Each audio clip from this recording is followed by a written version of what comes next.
We've seen a lot of similar quantities between rotational and translational motion.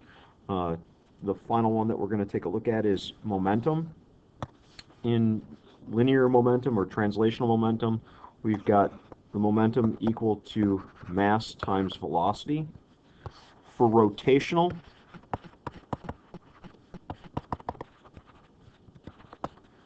there's a very similar quantity.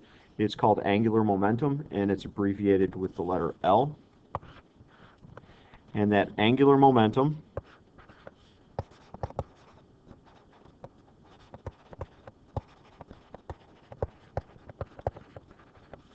is going to be equal to the quantity in rotation that is similar to mass, which is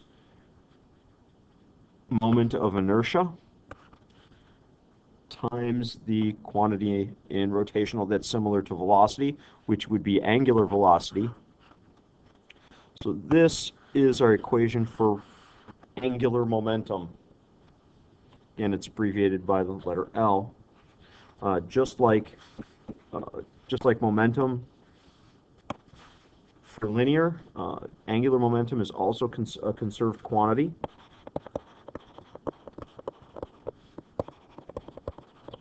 Angular momentum is conserved. So that means that angular momentum is a constant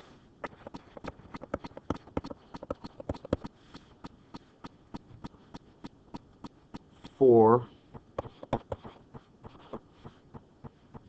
a system.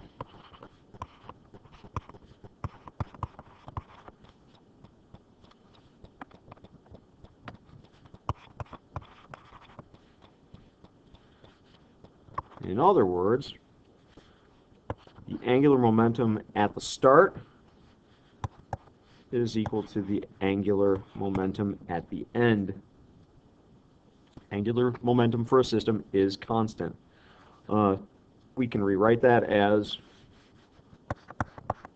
the original moment of inertia times the original angular velocity is going to be equal to the final angular momentum, moment of inertia times the final angular velocity, or we know that angular momentum includes a mass times radius squared term. That is, in general, it might have a fraction in front of it, but all of them contain mr squared. So we can say that the mass times the original radius squared times our original angular velocity, because mass isn't generally going to change, is going to be equal to that final mass, which again shouldn't change, those guys should remain the same, times our final radius times our final angular velocity. The two things that can change, so what we're saying is that either the radius will change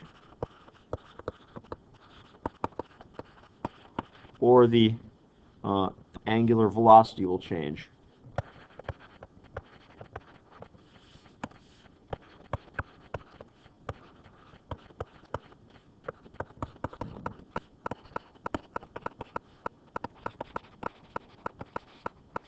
And that change will happen to keep these two quantities the same, our angular momentum before and after, or at the beginning and the end of our problem.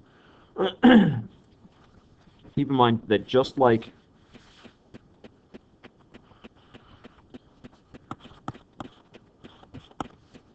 linear momentum, angular momentum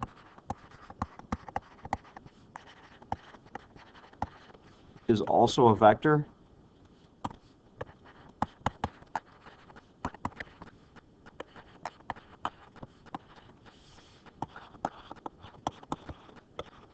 Pointing in the direction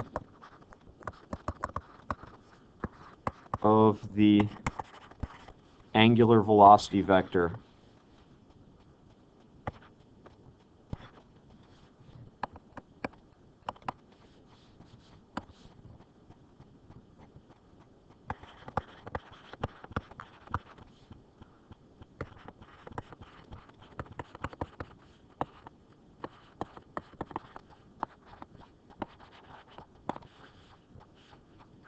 In other words, they both follow the right-hand rule.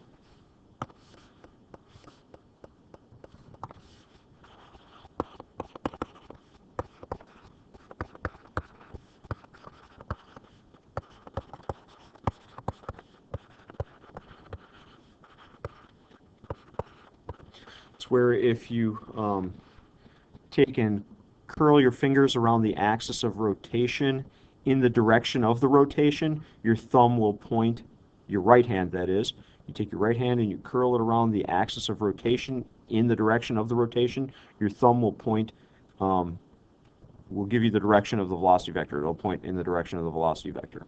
So again, keep in mind, it is a vector just like linear momentum.